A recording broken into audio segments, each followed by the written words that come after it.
Hi hello ಎಲ್ಲರಿಗೂ ನಮಸ್ಕಾರ. ನಾನು ನಿಮ್ಮ ಕಾವ್ಯ. ವೆಲ್ಕಮ್ ಟು ಅಭಿವ್ಯಕ್ತಿ ಕಥಾಲೋಕ. ಮರಳಿ ಬರುವೆಯ ಕಥೆಯ 24ನೇ ಅಧ್ಯಾಯವನ್ನ ಶುರು ಮಾಡೋಣ. ಓಕೆ ಅಭಿ, ನಿನ್ ಮನ್ಸಿಗೆ ಬಂದಿದ್ದನ್ನ ನೀನ್ ಮಾಡು. ನಾನು ಏನೂ ಅದಕ್ಕೆ ಅಡ್ಡಿಯಾಗಲ್ಲ. ಆದ್ರೆ ಒಂದ್ ನೆನ್ಪಿರ್ಲಿ, ನಾನು ನನ್ನಪ್ಪ ಇಷ್ಟು ವರ್ಷಗಳ ಕಾಲ ವಸಿಷ್ಠ ಮನೆತನದ ಮರ್ಯಾದೆಯನ್ನ ಕಾಪಾಡುತ್ತಾ ಬಂದಿದ್ದೀವಿ. ನೀನು ಸಹ ಅದೇ ಜವಾಬ್ದಾರಿಯನ್ನ ನಿರ್ವಹಿಸಬೇಕು. ವಸಿಷ್ಠ ಎಂಪೈರ್ನಲ್ಲಿ ಒಂದು ಸಣ್ಣ ತಪ್ಪು ಸಹ ಆಗ್ಬಾರ್ದು. ಆ ರೀತಿ ನೀನು ನೋಡ್ಕೊಳ್ಬೇಕು. ಅಂಡ್ ನನ್ನ ಸೊಸೆಗೆ ಸಿದ್ಧಾರ್ಥ್ ಇಲ್ಲಿರೋದು ಖುಷಿ ಕೊಡುತ್ತೆ ಅಂದ್ರೆ ನನಗೆ ಬೇಸರ ಇಲ್ಲ. ಬೇಕಾದ್ರೆ ಅವಳನ್ನು ಸಹ ಕಂಪ್ನಿಗೆ ಸೇರಿಸ್ಕೊ. ನೀವಿಬ್ರು ಖುಷಿಯಾಗಿರೋದೇ ನಮಗ್ ಮುಖ್ಯ. ಅದಿತಿ ಮನಸ್ಸಿಗೆ ಬೇಸರ ಮಾಡ್ಬೇಡ. ನಿನ್ನ ಹಳೆ ಪ್ರೀತಿಯನ್ನ ಮರೆತು ಅವಳ ಜೊತೆ ಹೊಂದ್ಕೊ. ಆದಷ್ಟು ಬೇಗ ಮನೆಗೆ ವಾರಸ್ದಾರ ಬರಲಿ ಎಂದು ಮಗನ ಭುಜ ತಟ್ಟಿ ಹೇಳಿದ ಅನಂತ್ ಅಲ್ಲಿಂದ ಹೊರ ನಡೆದರು. ಐ ಆಮ್ ಸಾರಿ ಡ್ಯಾಡ್, ನಿಮ್ಗೆ ಹೇಳ್ದೆ ನಾನೊಂದು ಹೆಜ್ಜೆ ಇಟ್ಟಿದ್ದೀನಿ. ಅದು ಎಷ್ಟು ಸರಿ ಎಷ್ಟು ತಪ್ಪು ಅನ್ನೋದು ನನಗ್ ಗೊತ್ತಿಲ್ಲ. ಆದ್ರೆ ಅಮಾಯಕ ಪ್ರೀತಿಗೆ ಮೋಸ ಆಗ್ಬಾರ್ದು. ನನ್ನ ಕೈಯಲ್ಲಿ ಅದಿತಿಗೆ ಪ್ರೀತಿ ಕೊಡಕ್ಕೆ ಸಾಧ್ಯನೇ ಇಲ್ಲ. ಆಕೆ ತುಂಬಾ ಮುಗ್ದೆ. See she deserve for love. ಆದ್ರೆ ಆ ಲವ್ ನಂದಾಗಿರಲ್ಲ. ನಮ್ಮ ಮನೆತನ, ನಮ್ಮ ಪ್ರತಿಷ್ಠೆಗೋಸ್ಕರ ಸಿದ್ಧಾರ್ಥ್ ಎನ್ನುವ ಅಮಾಯಕನ ಪ್ರೀತಿ ಬಲಿಯಾಗಬಾರ್ದು. ಅದಿತಿಯಂತಹ ಮುಗ್ಧ ಹೆಣ್ಣಿಗೆ ಸಿದ್ಧಾರ್ಥ್ ಸರಿಯಾದ ಜೋಡಿ. ನಿಮ್ಮ ಮರ್ಯಾದೆ, ನಿಮ್ಮ ಪ್ರತಿಷ್ಠೆಯನ್ನ ಕಾಪಾಡಲು ನಾನಿದ್ದೀನಿ. ಜೊತೆಗೆ ಅವರಿಬ್ಬರನ್ನ ಒಂದ್ ಮಾಡುವವನು ನಾನೇ. ಅವರಿಬ್ಬರನ್ನ ಒಂದು ಮಾಡಿ ಆ ನಂತರ ನನ್ನ ಪ್ರೀತಿಯನ್ನ ತಿರಸ್ಕರಿಸಿ ಹೋದವಳನ್ನ ಹುಡುಕ್ತೀನಿ. ಅವಳೆಲ್ಲೇ ಇದ್ರೂ ನಾನಿರೋ ಜಾಗಕ್ಕೆ ಕರೆಸಿಕೊಳ್ತೀನಿ. ಅವಳಿಲ್ಲಿಗೆ ಬರಲೇಬೇಕು. ಬಂದು ನನ್ನ ಸೇಡಿನ ಜ್ವಾಲೆಯಲ್ಲಿ ಬೇಯಲೇಬೇಕು ಎಂದುಕೊಂಡ ಅಭಿರಾಮ್ ವಸಿಷ್ಠ. ನೋಡುತ್ತಿದ್ದಂತೆಯೇ 1 ತಿಂಗಳು ಕಳೆದು ಹೋಯಿತು. ಅಂದು ಪ್ರಿಯಾಳ ಮದುವೆ. ಭಾರತ ಮೂಲದ ಮನೋಹರ್ ಸಹ ಡಾಕ್ಟರ್ ಇಬ್ಬರದು ಪ್ರೇಮ ವಿವಾಹ. ಕವನ, ಟೈಮ್ ಆಗ್ತಿದೆ. ಪ್ರಿಯಾ ನಮಗೋಸ್ಕರ ಕಾಯ್ತಿರ್ತಾಳೆ. ಬೇಗ ಬನ್ನಿ. ಕೃತಿಪುಟ ರೆಡಿ ಆದ್ಲಾ ಎಂದು ರೂಪೇಶ್ ಕೆಳಗಿನಿಂದ ಕೂಗುತ್ತಿದ್ದರು. ಬಂದ್ವಿ 5 ನಿಮಿಷ ಎಂದು ಮಗಳಿಗೆ ಸೀರೆ ಉಡಿಸುತ್ತಿದ್ದ ಕವನ ಕೂಗಿ ಹೇಳಿದರು. ಮಾ, ಸಾಕು ನನ್ನನ್ನು ರೆಡಿ ಮಾಡಿದ್ದು. ನಾನೇನು ಮದುಮಗಳಲ್ಲ. ನಾನು ಹೇಳ್ದೆ ಯಾವ್ದಾದ್ರೂ ಕಾಟನ್ ಸ್ಯಾರಿ ಉಡ್ತೀನಿ ಅಂತ. ನೀನ್ ನೋಡಿದ್ರೆ ಈ ರೇಷ್ಮೆ ಸೀರೆ ಉಡುವಂತೆ ಮಾಡಿದೀಯ. ಅದು ಅಲ್ದೆ ಇಷ್ಟೊಂದೆಲ್ಲ ಒಡವೆ ಬೇಕಾ? ನನ್ಗೆ ಇದೊಂದು ಲಾಂಗ್ ನೆಕ್ಲೆಸ್ ಸಾಕು. ನಡಿ, ಡ್ಯಾಡ್ ಕೂಗ್ತಿದ್ದಾರೆ. ಟೈಮ್ ಆಗಿದೆ. ಆಮೇಲೆ ಅಲ್ಲಿ ಶಾಂತಿ ಆಂಟಿ ಮತ್ತೆ ಪ್ರಿಯಾ ನಮ್ಮ ಮೇಲೆ ಕೋಪ ಮಾಡ್ಕೊಳ್ತಾರೆ ಎಂದ ಕೃತಿ ತಾಯಿ ಕೈಯಲ್ಲಿದ್ದ ಒಡವೆಗಳನ್ನ ಬಾಕ್ಸಿನೊಳಗೆ ಇಟ್ಟು ಒಂದೇ ಒಂದು ಲಾಂಗ್ ನೆಕ್ಲೆಸ್ ಹಾಕಿ ಕನ್ನಡಿಯಲ್ಲಿ ತನ್ನನ್ನು ಒಮ್ಮೆ ನೋಡಿಕೊಂಡಳು. ನೀನು ಮದುಮಗಳಲ್ಲ ನಿಜ. ಆದ್ರೆ ನೀನು ಮದುಮಗಳಾಗ್ತೀನಿ ಅಂದ್ರೆ ನಾನು ನಿಮ್ಮ ಡ್ಯಾಡಿಗೆ ಹೇಳ್ತೀನಿ ಹುಡುಗನನ್ನ ಹುಡುಕಲು. ಏನಂತೀಯ ಎಂದು ಕವನ ಅವರು ಖುಷಿಯಲ್ಲಿ ಕೇಳಿದರೆ ಇಷ್ಟೊತ್ತು ನಗುತ್ತಿದ್ದ ಕೃತಿ ಒಂದೇ ಸಲಕ್ಕೆ ಮಂಕಾದಳು. ಮಾ, ಡ್ಯಾಡ್ ಮತ್ತೆ ಗೋಲು ನಮಗೋಸ್ಕರ ವೆಯ್ಟ್ ಮಾಡ್ತಿದ್ದಾರೆ. ಬಾ ಹೋಗೋಣ ಎಂದು ತಾನೇ ಮುಂದಾಗಿ ಹೊರ ನಡೆದರೆ ಕವನ ಅವರು ಮಗಳನ್ನು ಹಿಂಬಾಲಿಸಿದರು. ಅಬ್ಬಬ್ಬಾ, ಮಹಾಲಕ್ಷ್ಮಿಯರೇ ಮೆಟ್ಟಿಲು ಇಳಿದು ಬರುವಂತೆ ಭಾಸವಾಯಿತು ನಂಗೆ. You both are looking very beautiful ಎಂದ ರೂಪೇಶ್ ಶೆಟ್ಟಿ ಕವನ ಹಣೆಗೆ ಮುತ್ತಿಟ್ಟರೆ ಅವರ ತೋಳಿನಲ್ಲಿದ್ದ ತಮ್ಮನನ್ನು ಎತ್ತಿಕೊಂಡ ಕೃತಿ ನಗುತ್ತಾ ಹೊರ ಹೋಗುವಳು. ಮದುವೆಯ ವಯಸ್ಸಿಗೆ ಬಂದಿರುವ ಮಗಳಿದ್ದಾಳೆ. ಅವಳ ಮುಂದೆ ಏನಿದು ಎಂದು ನಾಚಿದ ಕವನ ಹೊರಗೋಡಿದರೆ ಕಾರಿನ ಕೀ ಹಿಡಿದ ರೂಪೇಶ್ ನಗುತ್ತಾ ಮಡದಿಯನ್ನು ಹಿಂಬಾಲಿಸಿದರು. ಮಾ, ಕೃತಿ ಬಂದ್ಲಾ? ಕಾಲ್ ಮಾಡಿ ಕೇಳು. ಇಷ್ಟೊತ್ತಿಗೆಲ್ಲ ಬರ್ಬೇಕಿತ್ತಲ್ಲ ಅವಳು ಎಂದು ಮೇಕಪ್ ಮಾಡಿಸಿಕೊಳ್ಳುತ್ತಿದ್ದ ಪ್ರಿಯಾ ತಾಯಿಯತ್ತ ತಿರುಗಿ ಇದು 10ನೇ ಬಾರಿ ಕೇಳುತ್ತಿರುವುದು. ಕವನಂಗೆ ಕಾಲ್ ಮಾಡಿದ್ದೆ ಕಣೆ, ಹೊರಗಡೆ ಇದ್ದಾರಂತೆ. ಇನ್ನೇನು ಒಳಗ್ ಬರ್ತಾರೆ. ಅಯ್ಯೋ ನೋಡಿಲಿ, ಅವರೇ ಬಂದ್ರು ಎಂದು ಶಾಂತಿಯವರು ಖುಷಿಯಲ್ಲಿ ಇವರ ಬಳಿ ಬಂದಿದ್ದರು. ಈಗ ಬಂದ್ರಾ? ಬನ್ನಿ ಬನ್ನಿ. ಕೃತಿ ಪುಟ್ಟ, ನಂದೇ ದೃಷ್ಟಿ ಆಗುತ್ತೆ. ಅಷ್ಟು ಸುಂದರವಾಗಿ ಕಾಣಿಸ್ತಾ ಇದೆಯಾ. ನಿನ್ ಫ್ರೆಂಡ್ ಅಷ್ಟು ಹೊತ್ತಿಂದ ನಿನ್ನೆ ಕೇಳ್ತಿದ್ಲು. ಕವನ, ನಿಮ್ ಮನೆಯವರೆಲ್ಲಿ ಎಂದು ಸಡಗರದಲ್ಲಿ ಬಂದ ಶಾಂತ ಅವರು ಕೇಳಿದರು. ಥ್ಯಾಂಕ್ ಯು ಆಂಟಿ ಎಂದ ಕೃತಿ ಗೆಳತಿಯ ಬಳಿ ಹೋದರೆ ಅವರು ಮನೋಹರ ಹತ್ತಿರ ಹೋಗಿದ್ದಾರೆ. ಹೊರಗಡೆ ಪುರೋಹಿತರು ನಿನ್ನನ್ನ ಕೇಳ್ತಿದ್ರು. ನೀನ್ ನೋಡಿದ್ರೆ ಇಲ್ಲಿ ರೂಮ್ ಸೇರಿದ್ಯಲ್ಲ, ಬಾ ಅಲ್ಲೆಲ್ಲ ಓಡಾಡು. ಪ್ರಿಯಾ, ತುಂಬಾ ಮುದ್ದಾಗಿ ಕಾಣಿಸ್ತಿದ್ಯಾ ಕಣಮ್ಮ. ತಡ ಮಾಡ್ಬೇಡ, ಬೇಗ ರೆಡಿಯಾಗು. ಬಾರೆ ಶಾಂತ ಎಂದು ಕವನ ಅವರು ಗೆಳತಿಯನ್ನ ಕರೆದುಕೊಂಡು ಹೋದರು. ಪ್ರಿಯಾ, ಲುಕಿಂಗ್ ಬ್ಯೂಟಿಫುಲ್, ತುಂಬಾ ಸುಂದರವಾಗಿ ಕಾಣಿಸ್ತಿದ್ಯಾ ಎಂದು ತಮ್ಮನನ್ನು ಎತ್ತಿಕೊಂಡು ಬಂದ ಕೃತಿ ಗೆಳತಿಯನ್ನು ಮದುಮಗಳ ಅಲಂಕಾರದಲ್ಲಿ ಕಂಡು ಭಾವುಕಳಾಗುವಳು. ಥ್ಯಾಂಕ್ ಯು ಕಣೆ, ಮೇಕಪ್ ಎಲ್ಲ ಸರಿಯಾಗಿದ್ಯಾ? ಆಮೇಲೆ ಮನೋಹರ್ ನನ್ನನ್ನ ನೋಡಿ ಹೆದರಿದ್ರೆ ಕಷ್ಟ ಎಂದು ನಕ್ಕಾಗ ತಾನು ನಕ್ಕ ಕೃತಿ ಅವಳಿಗೆಂದೇ ತಂದಿರುವ ಡೈಮಂಡ್ ನೆಕ್ಲೆಸ್ನ ಗೆಳತಿಯ ಕೊರಳಿಗೆ ಹಾಕಿದಳು. ಕೃತಿ, ಇಷ್ಟು ಕಾಸ್ಟ್ಲಿ ಗಿಫ್ಟ್ ಯಾಕೆ? ಈಗಾಗ್ಲೇ ನಿನ್ನಿಂದ ತುಂಬಾ ಸಹಾಯ ಆಗಿದೆ. ಮದುವೆಯನ್ನ ಅಂಕಲ್ ಮುಂದೆ ನಿಂತು ಮಾಡಿಸಿದ್ದಾರೆ. ಇದೆಲ್ಲ ಬೇಕಿರ್ಲಿಲ್ಲ ಕಣೆ ಎಂದಳು ಪ್ರಿಯಾ. ಕೆನ್ನೆ ಮೇಲೆ ಹೊಡಿತೀನಿ ನೋಡು. ಡ್ಯಾಡಿ ನಿನ್ನನ್ನು ಕೂಡ ಅವರ ಮಗಳಿದ್ದಂತೆ ಅಂತ ಭಾವಿಸಿದ್ದಾರೆ. ನೀನ್ ನೋಡಿದ್ರೆ ನಮ್ಮನ್ನ ಹೊರಗ್ನೋರಂತೆ ಕಾಣ್ತೀಯಲ್ಲೇ. ಈಗೇನು ಈ ಗಿಫ್ಟ್ ಬೇಡ ಅಂದ್ರೆ ನಾವಿಲ್ಲಿಂದ ಹೋಗ್ತೀವಪ್ಪ ಎಂದಾಗ ಗೆಳತಿಯನ್ನು ತಬ್ಬಿದ ಪ್ರಿಯಾ ಕಣ್ಣೀರು ಹಾಕಿದಳು. ಪ್ರಿಯಾ, ಅತ್ರೆ ನಿನ್ ಮೇಕಪ್ ಎಲ್ಲ ಹೋಗಿ ವಿಕಾರವಾಗಿ ಕಾಣಿಸುತ್ತೆ ಕಣೆ. ಇವಾಗ ಕಣ್ಣೀರ್ ಒರ್ಸ್ಕೊ. ಗೋಲು, ಅಕ್ಕನ ಕೆನೆಗೆ ಪಪ್ಪಿ ಕೊಡು. ನೋಡು ಅಕ್ಕ ಎಷ್ಟು ಬ್ಯೂಟಿಫುಲ್ ಆಗಿ ಕಾಣಿಸ್ತಿದ್ದಾರೆ ಅಲ್ವಾ ಎಂದು ತಮ್ಮನನ್ನ ಪ್ರಿಯಾಳ ಕೈಗೆ ಕೊಟ್ಟಾಗ ಪ್ರಿಯಾಳ ಕೆನ್ನೆಗೆ ಮುತ್ತಿಟ್ಟ ಗೋಲು ಕಿಲಕಿಲ ನಕ್ಕನು. ಕೃತಿ, ನಂದು ಒಂದೇ ಒಂದು ಆಸೆ ಇರೋದು ಕಣೆ, ನಿನ್ನನ್ನು ಇದೇ ರೀತಿ ಅಲಂಕಾರದಲ್ಲಿ ಯಾವಾಗ ನೋಡೋದು ಅಂತ. ನೀನ್ ಯಾವಾಗ ಮದ್ವೆ ಆಗೋಕೆ ಮನ್ಸ್ ಮಾಡ್ತೀಯಾ ಎಂದು ಪ್ರಿಯಾ ಕೇಳಲು ಉತ್ತರಿಸದ ಕೃತಿ ಮೌನವಾದಳು. ಅದೇ ಸಮಯಕ್ಕೆ ಕೋಣೆಯೊಳಗೆ ಬಂದ ಶಾಂತ ಹಾಗೂ ಕವನ ಅವರು ಪ್ರಿಯಾಳನ್ನ ಮಂಟಪಕ್ಕೆ ಕರೆದುಕೊಂಡು ಹೋಗಿದ್ದರು. ಶುಭ ಮುಹೂರ್ತದಲ್ಲಿ ಪ್ರಿಯಾಳ ಕೊರಳಿಗೆ 3 ಗಂಟು ಹಾಕಿದ ಮನೋಹರ್ ಅವಳನ್ನ ತನ್ನ ಮಡದಿಯನ್ನಾಗಿ ಸ್ವೀಕರಿಸಿದ್ದ. ನಂತರ ಮದುವೆ ಊಟ ಮುಗಿಸಿ ಎಲ್ಲರೂ ಮನೋಹರ್ ಮನೆಯತ್ತ ಪ್ರಯಾಣ ಬೆಳೆಸಿದರು. ಹಿಂದೂ ಸಂಪ್ರದಾಯದಂತೆ ಪ್ರಿಯಾಳನ್ನ ಮನೆ ತುಂಬಿಸಿಕೊಳ್ಳಲಾಯಿತು. ಮನೋಹರ್ ಒಬ್ಬ ಅನಾಥ. ಅವನಿಗೆ ತಂದೆ ತಾಯಿ ಯಾರೂ ಇಲ್ಲ. ಮದುವೆಯಾದ ಬಳಿಕ ಶಾಂತ ಅವರು ತಮ್ಮ ಜೊತೆಯೇ ಇದ್ದು ಹಿರಿಯರಂತೆ ತಮ್ಮನ್ನ ಸಲಹಬೇಕು ಎಂದು ಮನೋಹರ್ ಕೇಳಿಕೊಂಡಿದ್ದರಿಂದ ಶಾಂತ ಅವರು ಮನೋಹರ್ ಮನೆಯಲ್ಲಿ ಇರಲು ಒಪ್ಪಿಕೊಂಡರು. ಮನೋಹರ್ ಮನೆಯ ಅಕ್ಕಪಕ್ಕದ ಭಾರತದ ಮೂಲದ ಒಂದಿಬ್ಬರು ದಂಪತಿಗಳು ನವದಂಪತಿಗೆ ಶುಭ ಕೋರಲು ಬಂದಿದ್ದರು. ಬಂದಿದ್ದ ಮುತ್ತೈದೆಯರಿಗೆ ಪ್ರಿಯಾ ಅರಿಶಿಣ ಕುಂಕುಮ ಕೊಟ್ಟರೆ ಮಾಡ್ರನ್ ಆಗಿರುವ ಹೆಂಗಸರು ಅರಿಶಿಣ ಕುಂಕುಮ ಹಚ್ಚಿಕೊಳ್ಳಲು ಹಿಂದೇಟು ಹಾಕಿದರು. ಸಾರಿ, ನಾನು ತಾಳಿಸರ ಹಾಕಲ್ಲ, ನಂಗೆ ಈ ಅರಿಶಿಣ ಕುಂಕುಮ ಬೇಡ ಎಂದು ಆಕೆ ಹೇಳಿದಾಗ ಅಲ್ಲೇ ಇದ್ದ ವಯಸ್ಸಾದ ಹೆಂಗಸರು ಮುಂದೆ ಬಂದು, ಸುಮಂಗಲಿಯರು ಅರಿಶಿಣ ಕುಂಕುಮನ ಬೇಡ ಅನ್ಬಾರ್ದು ಕಣಮ್ಮ. ಮದುವೆಯಾದ ಯಾವುದೇ ಭಾರತದ ಹೆಣ್ಣಾದರೂ ಈ ಸಂಪ್ರದಾಯವನ್ನ ಮರೆಯಲ್ಲ. ತಾಳಿಗೆ ಅರಿಶಿಣ ಕುಂಕುಮ ಹಚ್ಕೊಳ್ಳೋದ್ರಿಂದ ಅವರವರ ಗಂಡಂದಿರ ಆಯಸ್ಸು ಹೆಚ್ಚುತ್ತೆ ಎಂದು ಹೇಳಿದಾಗ ಕೃತಿಯ ಕೈ ಅರಿವಿಲ್ಲದೆ ಯಾರಿಗೂ ಕಾಣದಂತೆ ಒಳಗಿದ್ದ ಸರವನ್ನು ಸ್ಪರ್ಶಿಸಿತು. ನಮ್ಗಿದ್ರ ಮೇಲೆಲ್ಲ ನಂಬಿಕೆ ಇಲ್ಲ, ನಾವಿನ್ ಬರ್ತೀವಿ ಎಂದ ಆ ಹೆಂಗಸು ತನ್ನ ಗಂಡನೊಂದಿಗೆ ಹೊರ ಹೋದರೆ ಮಿಕ್ಕವರು ಸಹ ಹೋದರು. ಬೆಳಗ್ಗೆಯಿಂದ ಆ ಶಾಸ್ತ್ರ ಈ ಶಾಸ್ತ್ರ ಅಂತ ಕೂತು ಕೂತು ನೀವಿಬ್ರು ಸುಸ್ತಾಗಿರ್ತೀರ.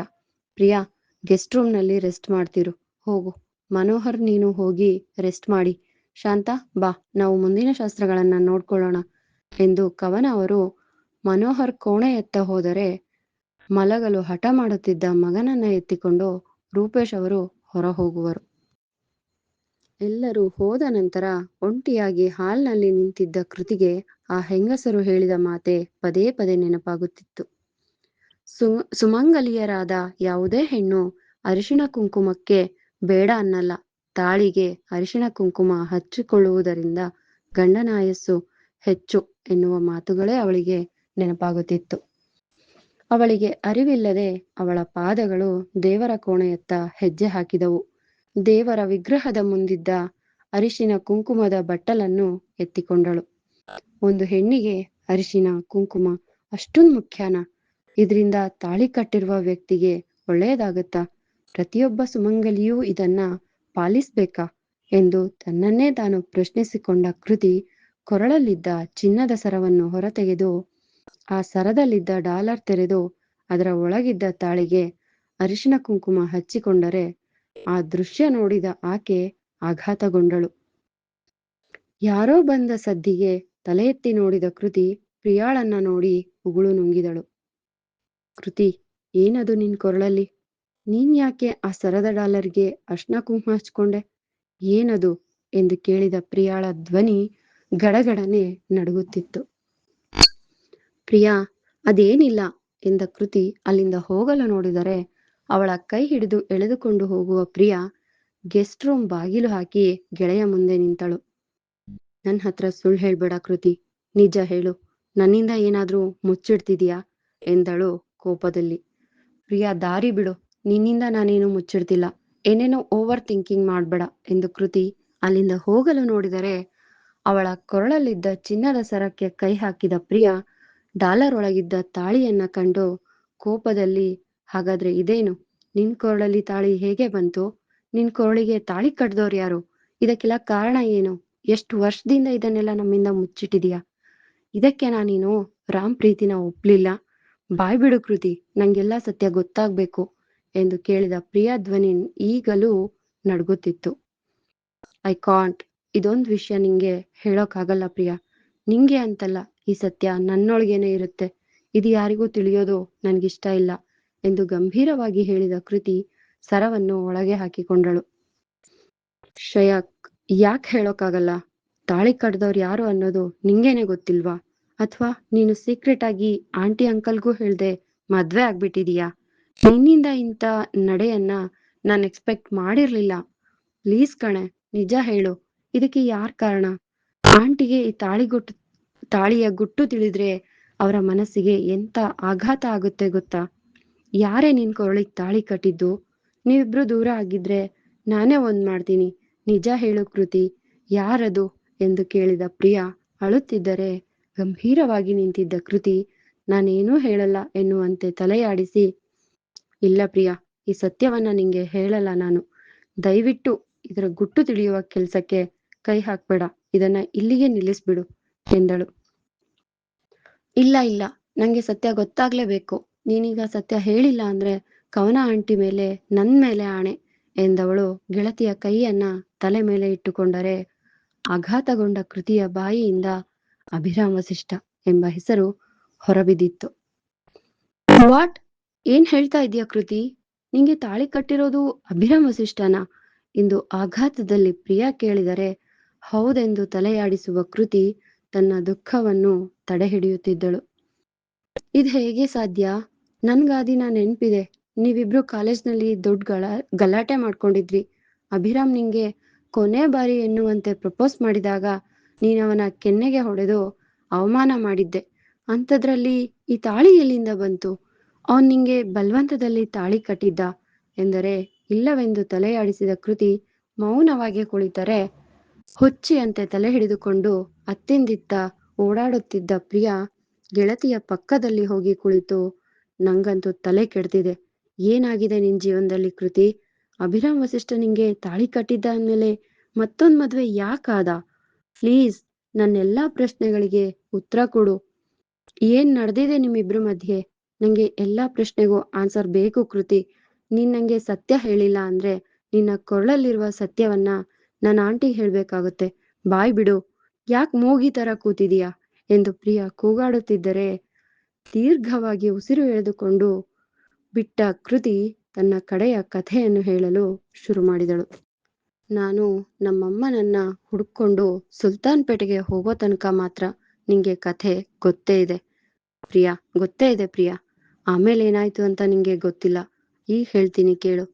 ನಾನು ಸುಲ್ತಾನ್ಪೇಟೆಗೆ ಹೋಗೋ ದಾರಿಯಲ್ಲಿ ಬಸ್ ಕೆಟ್ ನಿಂತಾಗ ರಾಮ್ ನನಗೆ ಸಹಾಯ ಮಾಡ್ದ.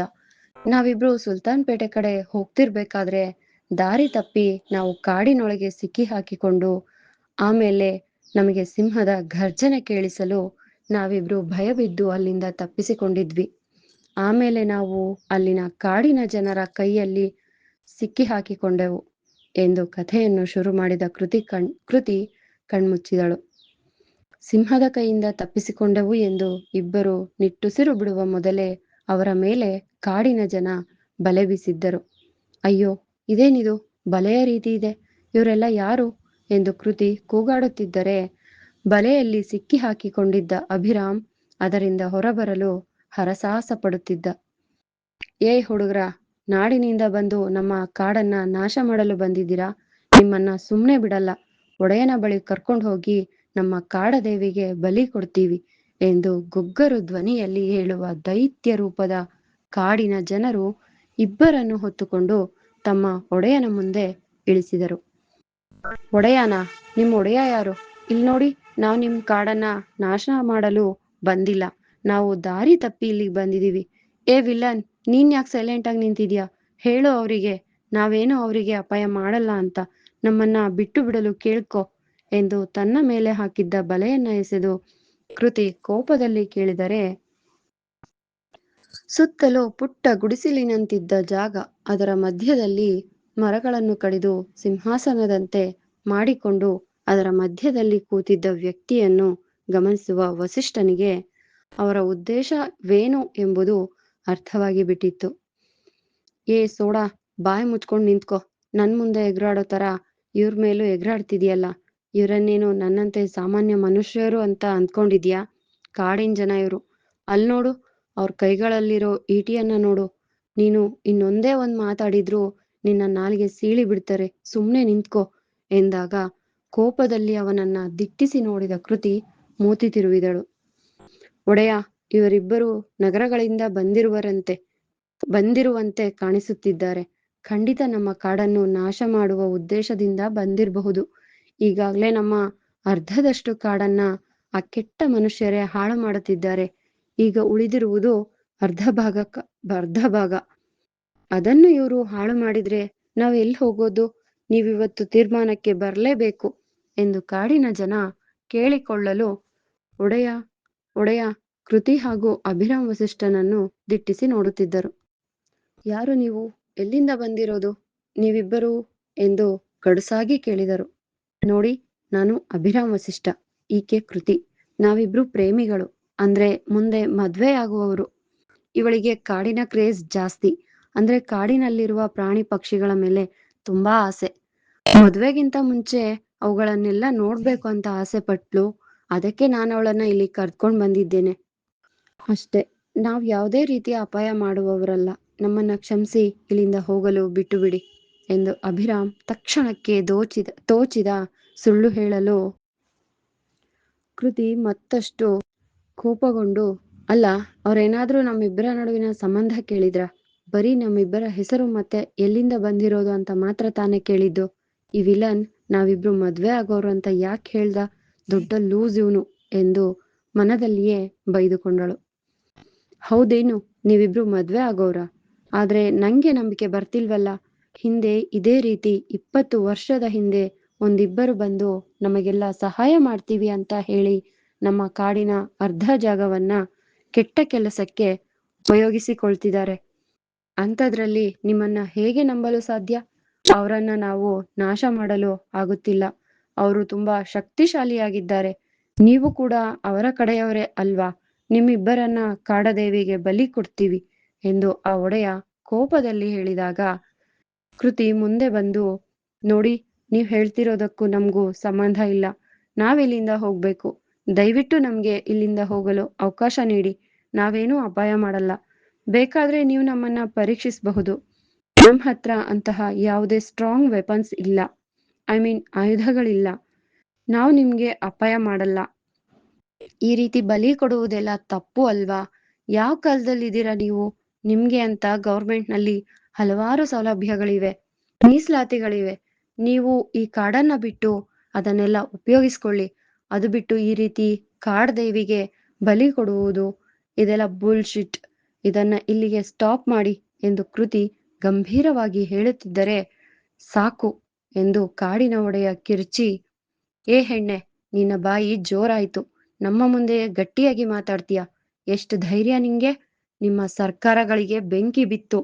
ನಮಗೆ ಸೌಲಭ್ಯಗಳು ಹಾಗೂ ಮೀಸಲಾತಿಯನ್ನು ಕೊಡುವ ನೆಪದಲ್ಲಿ ಅವರ ಬೇಳೆಯನ್ನ ಬೇಯಿಸ್ಕೊಳ್ತಿದ್ದಾರೆ. ಇದುವರೆಗೂ ನಿಮ್ಮ ಸರ್ಕಾರಗಳಿಂದ ನಮಗೆ ಯಾವುದೇ ಸಹಾಯವಾಗಿಲ್ಲ. ನಮ್ಮನ್ನೆಲ್ಲ ಸರ್ವನಾಶ ಮಾಡಲು ಕಾಯುತ್ತಿದ್ದಾರೆ. ಕಾರಣ, ಅವರಿಗೆ ಈ ಕಾಡಿನ ಮೇಲೆ ಕಣ್ಣಿದೆ.